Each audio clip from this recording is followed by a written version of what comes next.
Yo, Top of the morning to you. back at it. Yes, sir. It's a whole new year. Oh, new year, another day, another dollar. 2 more feet. 2 more for y'all. Another one. A simple man. Simple man indeed, bro. Man. I think we got to get simple with this shit, right? Oh, amen. I think we got to get simple. I feel it. How y'all boys feeling? Oh man, 10 out of 10, man. God been moving. Life has just been amazing, bro. So I'm gonna say a 10 out of 10. Matter of fact, 11. 11. We improper, bro. Improper fraction. I'm telling you, we're going to have a bunch of improper fractions out there. Man, amen. Listening, bro. Let's see it, man. I had to say I'm a 9 out of 10. Man, solid week, being able to just enjoy rest. Man, a great holiday. Got to spend it with the fam and chillax, and then, coming New Year. So I'm excited for that. But overall, man, I'm feeling great, man. I'm feeling great. What has you down? Because you're not at 10. Not down, bro. Again, I'm at 8, content with being a 9, my boy. Okay. Man, I'm a 12. 12. Yeah. 2 more for y'all, for real. No, really. Just hitting off his same point, man. Just been an awesome time. Been learning just so much, man. So I'm a 12 out of 10. Life ain't been this good in forever. Oh, boy. You sound like Drake, man. At 32 out of 30? 32 out of 30? 32 out of 30. A real improper. Boy, I ain't got the math for you on that one. 32 out of 30, man. I support. Hey, but I got a thought, you know what I'm saying? It's a whole new year, and so I was just curious, like, what are y'all personal things of what is gonna help y'all do well in this year in any aspect, you know what I'm saying? Man, I think number one is just staying connected to the source. And for me, that's God, just staying connected to him and just really being in fellowship and really just being in our word and being in prayer.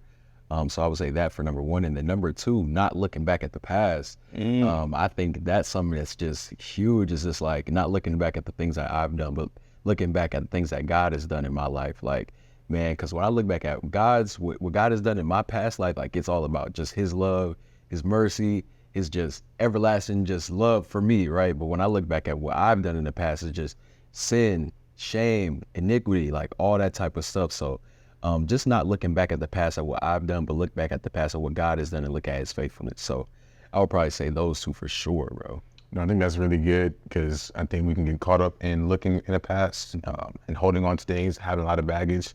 But something that I've been able to take away from the Bible is that, God works through all of our sins, our transgressions. And even when we think about all of our mistakes that we've made in the past, somehow, some way, he works all those things to ultimately fulfill his purpose, man. So kudos for you to saying that you just looked at how God is doing things in your life. And I believe all of those experiences that you've had in the past, some good, some bad, God's been working through all of the things. Man. So I would say for me, on a similar thread, probably staying close to God. I think, man, I just finding the time just to make time for him has been a game changer over across this break. I've been able to have a surplus in time, and that time I've been able to use productively just reading the word, asking questions, journaling, just having my thoughts written down on a piece of paper, man. It's allowed my mind to be much more clearer. It's allowed me to be much more disciplined. I'm just thankful for that. So hopefully, this year I can build like a consistency of me being disciplined all throughout the year so that not only can I be disciplined in my area of spending time with God, but my academics, the relationships in my life, and also just other opportunities that God may surface in the near future. Go off of his point, I'm looking up in the past. I think we had used this analogy once, but I think of a car, you're driving a car, you know what I'm saying? And there's a big screen, and that's a whole, that's where you're headed, you know what I'm saying? Got cars in front of you, all this. Then there's a small screen, a small piece of glass, but that's to look back, you know what I'm saying? So like, which one are you gonna focus on? You know what I'm saying? That very, very, very small thing up there to see behind you, or the whole big thing in front of you. I think yours is key with consistency, you know what I'm saying? Because again, that's how you build a habit. And so that can also play in any factor. That can be with school, your relationship with God or friends even, you know what I'm saying? It's that consistency. But I think that consistency in this year is going to be the key to any form of success people are searching for, us too, you know what I'm saying? That's so good, bro. Like when you think of consistency, I think of also the word stewardship too, because I was reading Luke 16 and it was talking about the one who is faithful in little will be faithful in much. And so something that a good friend of mine told me was that everything is everything. So the way that you work with one thing is the way you're going to work with the rest of the things that's in your life. And so for me, it's like the way that my relationship with God is dictates the way everything else goes in my life. But that's just me personally, so just understanding for me, like everything is everything and having that consistency and that stewardship to do things the right way. And the thing about it, like, it's hard to do things the right way for a long period of time, but that's where that muscle is being built. That's where that consistency muscle is being, trained, you know? So you got to work it, bro. It's hard to do, but we got to do it, A good steward is consistent. I mean, all the good stewards in the world, they all have a similar theme, which is consistency. I think I hear a lot of people always talk about like New Year's resolutions and the goals that they set out for the entire year. And, the hope, the bright mind space that you're in is good, but is it sustainable? I see a lot of people, they might file off or by the end of January or sometimes in February, March, depending on how their consistency is. And so my hope for you guys and even myself is let's just focus one day at a time. When I was reading the word, I remember Jesus giving us the model prayer, and he says, give us this day our daily bread, and just focusing on the day forward. So in order for us to be good stewards and develop a consistency, let's just focus on one day instead of setting out a New Year's resolution for the entire year. Because if you stack up day after day after day after day, by the end of the year, you'll probably be more consistent than me saying, oh, my goal is for January to December, I'm gonna do this one thing. But if you say every day, I'm gonna make it my aim to do this thing, you'll probably be more successful in the long run. I like how you said God's the source, because everything stems off the source. You know what I'm saying? Think of a tree and its root. You know what I'm saying? All the branches are stemming off of that. And so with God being the source, it's going to affect how you treat other people, how you talk to people, and how you just do in life on an everyday basis too. On that consistency thing, again, it's like I think it takes 21 days to get a habit. And so people have these big goals of, bro, I'm gonna go to a gym like 6 months straight every day. But bro, like just go on the first day and just go on the second day, just go on the third day. You know what I'm saying? It's kind of like getting these big goals by making them smaller and going off of that. I think that's just gonna be a key thing to it. Because me, I try and put all my goals in 4 and 7. Like for 7 days, I'm doing this. It's like, well, if I can do 7 days, I can probably do 8 days. If I can do 8 days, I can probably do 9 days. Just making it simple. You know what I'm saying? Yeah, bro. I love what you said. Like not mapping out the whole year, but just going day after day. And I kind of think it like in baseball, right? Like sometimes you may not be able to hit the home run every time. You just got to keep hitting singles to build that confidence up.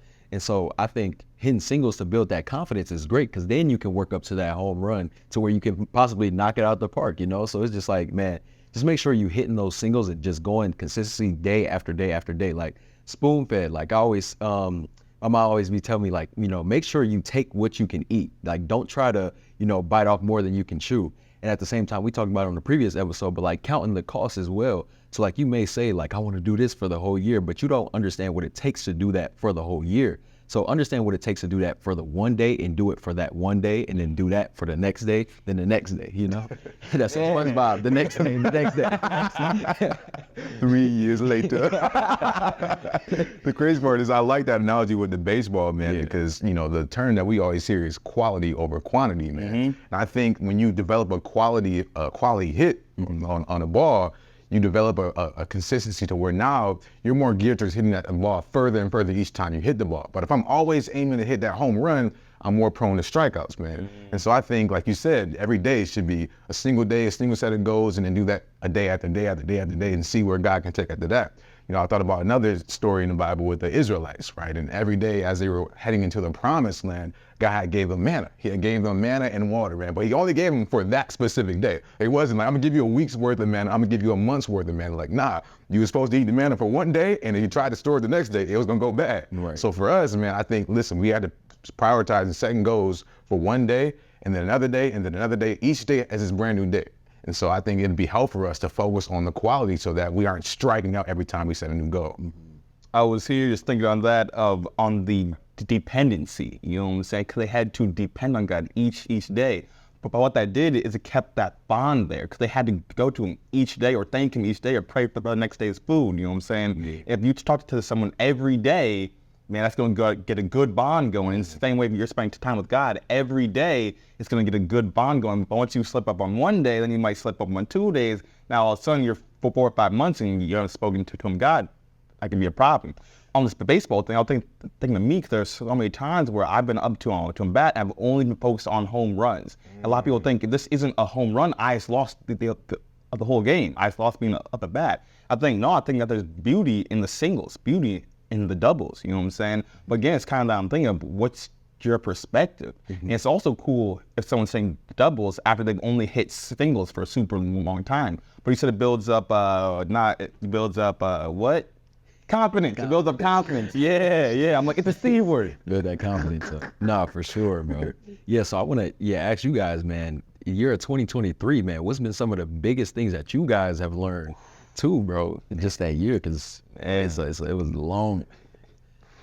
Man, Hook it up, Chef Boy. Man, I'm thinking because, like you said, like those doubles and even the triples that you can get those off of like hidden singles, and I think that the dependency has been a huge thing for me. I realized this past year how much I actually need to depend on God, and how much I can tend to overlook it because of maybe my own successes or maybe the own things that I've achieved. You see, the thing is, I think we can start to develop pride when we hit singles over and over. You know, we start hitting doubles and triples, and now we start to hit a home run. And like, oh man, like I just did that, right? And that's kind of been like the story of my year. Like I've been like blinded by my pride, and it hasn't allowed me to really focus on how much I actually depend on God for all the things that He's given me. And so I would say, like, for anybody that's struggling with pride, you know, when you're dealing with pride, choose windows over mirrors. Here's what I mean by that. You see, with a mirror, I can hear all my thoughts and all my actions because basically I'm looking through a reflection. But a window is I'm open to seeing other people, and they can hear my thoughts and reactions. They can actually give me feedback. And if I'm bold enough, I can open up the window and receive that. But if I'm constantly looking in the mirror and in my reflection, I'm basically only looking at what I've achieved and what I've done and what I want to say and what I want to do. But if I'm opening up that window, now it's like I'm opening the window, you're there. It's like Mike is telling me, hey, yeah, you might be tripping in this area. And I'm like, what? Like, I didn't hear that listen to the mirror, but the moment you open up that window, I was like, damn, I'm opening up to a whole world new of people's perspectives and constructive feedback that they can give me. So I've realized in this past year that dependency is key, is not to build up my pride because, again, like we said a couple episodes back, pride comes before the fall. So if I'm constantly looking in this mirror and reflection, eventually that thing gonna crack and I'm gonna be broken down wondering why it broke. First of all, I just want to say, man. Cause I thought of that thing I did a couple episodes back. Your face, dog. Something that I was able to learn this past year, just that like, and we spoke about it a tad bit too, a couple minutes back, of how as you know who you are, your whole life changes. You know what I'm saying? So God's our creator, and so once I understand I'm His creation, it's a game changer because we all got our flaws, we all got our things. Oh, I think I'm this, I think I'm that. But if you focus on what God says about you, which is true, it changes the whole game. It changes your perspective. It changes how you treat people, how you talk to people, your everyday actions, what things you're consistent in. And so it's just, man, it's just something that I just learned that was so key, is just being okay with who you are and seeing that God has you that way for a purpose. And now the second part is going out and helping people. You know what I'm saying? Because not each person has this thought process. It's some thought. And so as you have it, go out and help a different person and help them get better too. Because someone just huge on, which is what this pocket does, is helping someone. You know, each one teach one. You know what I'm saying? Oh, I know what I was going to say earlier. It came back. Is I heard this because I'm up in this book of how to follow God in college. And something it says is that God can't fill you up if you're full of yourself. You know what I'm saying? It's true, because a lot of us are choosing mirrors. We're looking outside at other people. But when you're able to choose window to see other people, now you're filling up them. God's filling up you, and you're filling up them. It's a domino effect that we always talk about. But if you're full, what are you putting into other people? You know what I'm saying? And so, man, God can't fill you up if you're full of yourself. Shoot, bro, that's real, man. I would have to say for me, probably kind of hitting off that identity aspect too, man. Just kind of understanding like who I am in Christ and, you know, what does God say about me?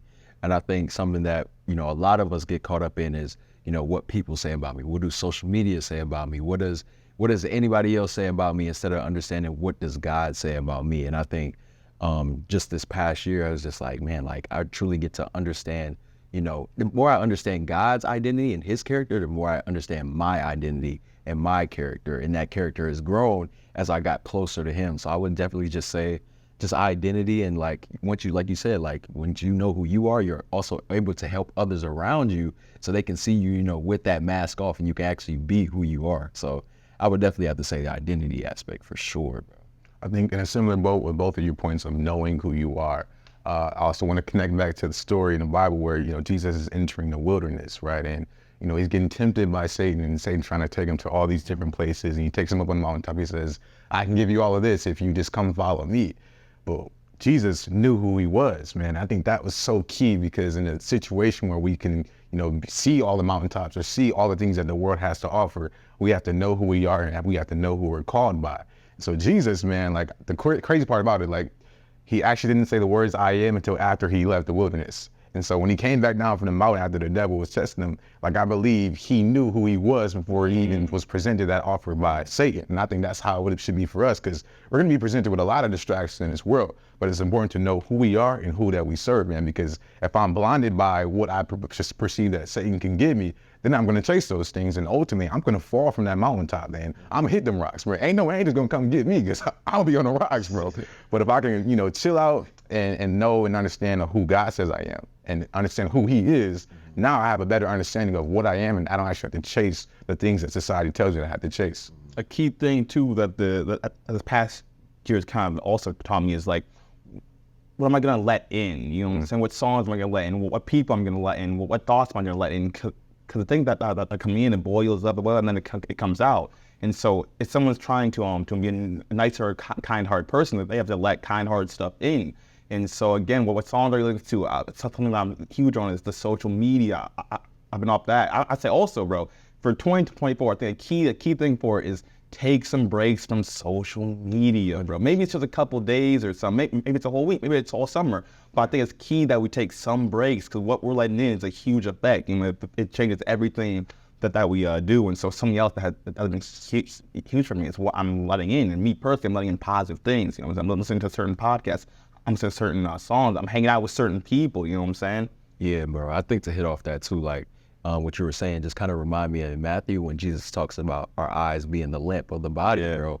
And so it's like, if our eyes are filled with light, then our whole body will be filled with light. And if our eyes are filled with darkness, then, our whole body will be filled with darkness. And like you said, like, we got to watch what we intake. And, specifically he was speaking about the eye, but that can also mean your ears too. And so because, everybody wants to say, guard your heart, but until it comes to music, till it comes to social media, till it comes to, just things that we intake in our spirit, but it's just like, you got to be able to guard your heart, with these preliminary things. So it's like, man, make sure like you actually trying to guard your heart and not just saying that you want to guard your heart, And that's where a lot of people can like tie into just like New Year's resolutions. They can say, I want to do this or I want to do that, but are you actually going to do that, And I even bit off that point. I would say we shouldn't guard our hearts. We should allow God's peace to guard our hearts, because the Bible says our heart is deceitful above all things, right? So I could be guarding my heart from listening to Christian music or anything that could be better for me in the moment, right? I'd be like, nah, I want to continue listening to the Drake. I want to continue listening to the Lil Baby or whoever you listen to, and it's like, that's what I believe I should do, because that's how I feel like my heart is saying. But in that moment, our heart could be being deceitful. Well, something that the Bible tells us is that, God's peace actually guards our hearts. So it guards our hearts and our minds. So in generality, we see that God is the thing that actually keeps us and sustains us through it all, not our actual hearts. And so something I want to, build off of that specific point is kind of like the view. I think also we should be able to appreciate the view and not chase the mountaintops. I think that's something that will be key for everybody in this upcoming year, because we always say that this year is going to be the best year, like new year, new me, I'm about to reach the top.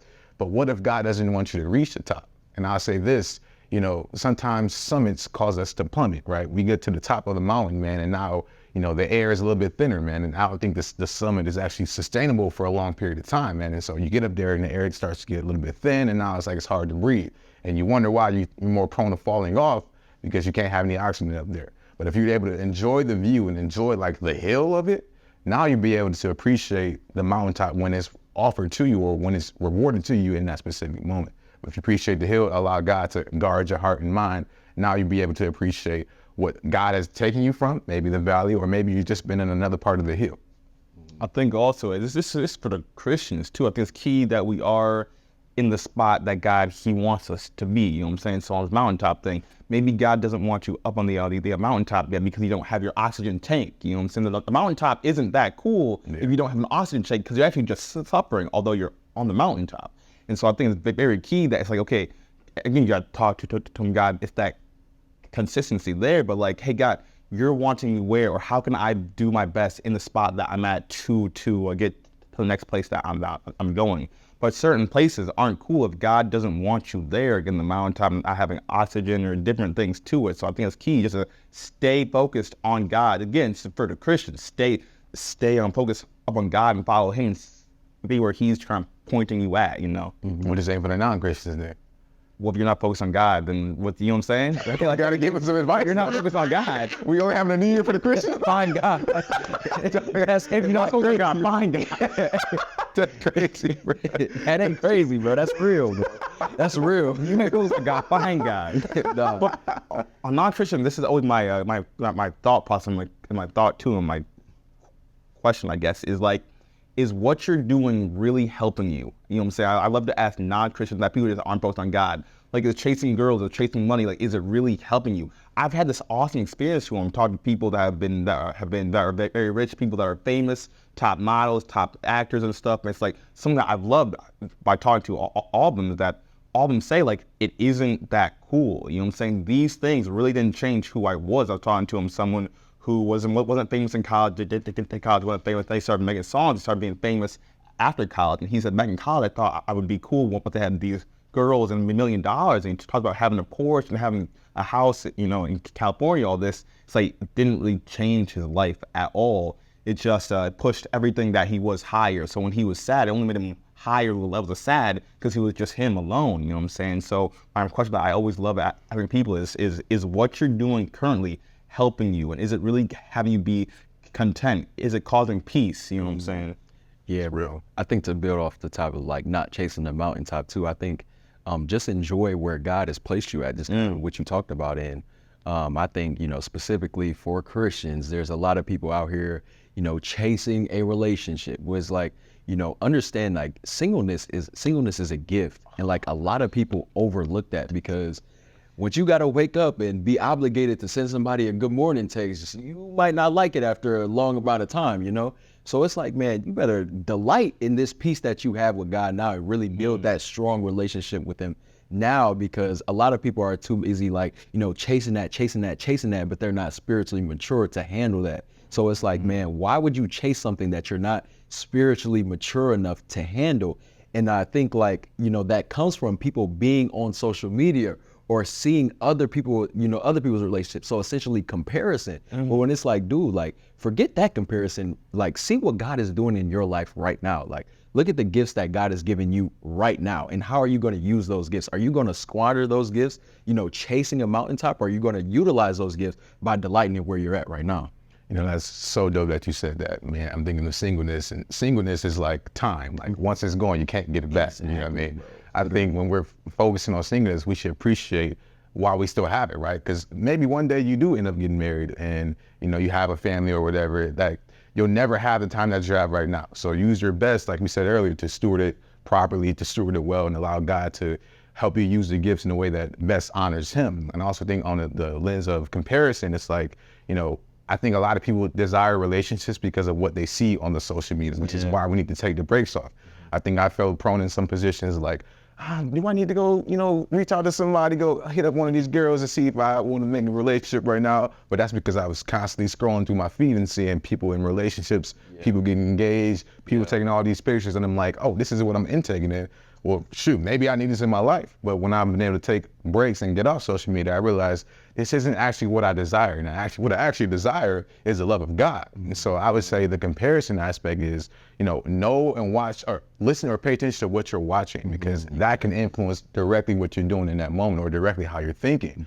And so, you know, to tie that all together, man, I think once we realize that singleness is a gift, we stop comparing ourselves to those that are in relationships, and we appreciate what God is doing in our life and the gift that He's given us, which is singleness. And I, like you said, like, you know, it's what we intake, right? And I think, like, when you intake the wrong things, that's something that the enemy used to sell back to you, you know? And he sells it back as a half truth, and he sells it back as a lie, and he wants you to buy that product. But what we need to understand is that, you know, the enemy does not make us spend that money. It's us that spend that money. But once we understand whose God's character is, we're like, you know, I don't need to spend that money on that because that's fleeting and that's eventually going to fade away. But once I actually wait on God's timing, I'll have that, you know, fulfilled if that's his will for you, you know?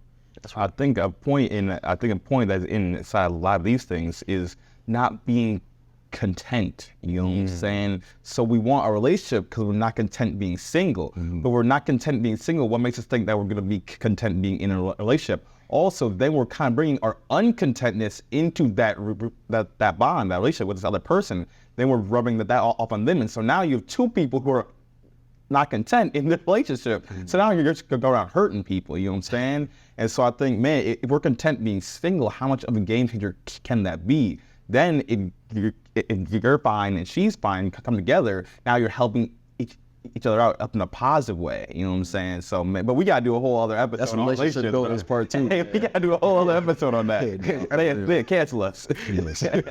I think if I'm understanding you correctly, like you're talking about the lens of fulfillment, right? Yeah. If you're not fulfilled being single, you won't be fulfilled with that partner in that relationship. And I think so many people in this world are searching for fulfillment in the wrong places. We mentioned that the previous episode.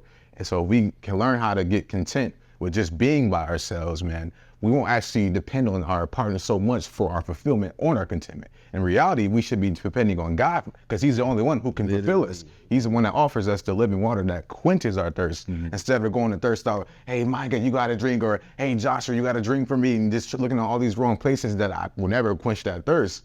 We have to learn to be fulfilled with who Jesus is and what he's done for us so that we can be content with where we are just by ourselves. Literally, like, if you're not letting God be the one to fulfill you, then singleness is not going to fulfill you as well. And then therefore that relationship won't fulfill you as well. So it's just a chain reaction. So it's like understanding like God is the source. So I need to be connected to that first. So then I can be fulfilled in the singleness. Then I can be fulfilled in the relationship. That's real. That's real. That's a what, 12 out of 10? 32 out of 10? Improper. Appreciate you guys. Have a happy new year. Remember, one day at a time, daily bread. Hit them singles. I did the baseball. Cut it. I don't even Hit the singles. You don't have to wait. I did that. Nah, I'm not letting that. No.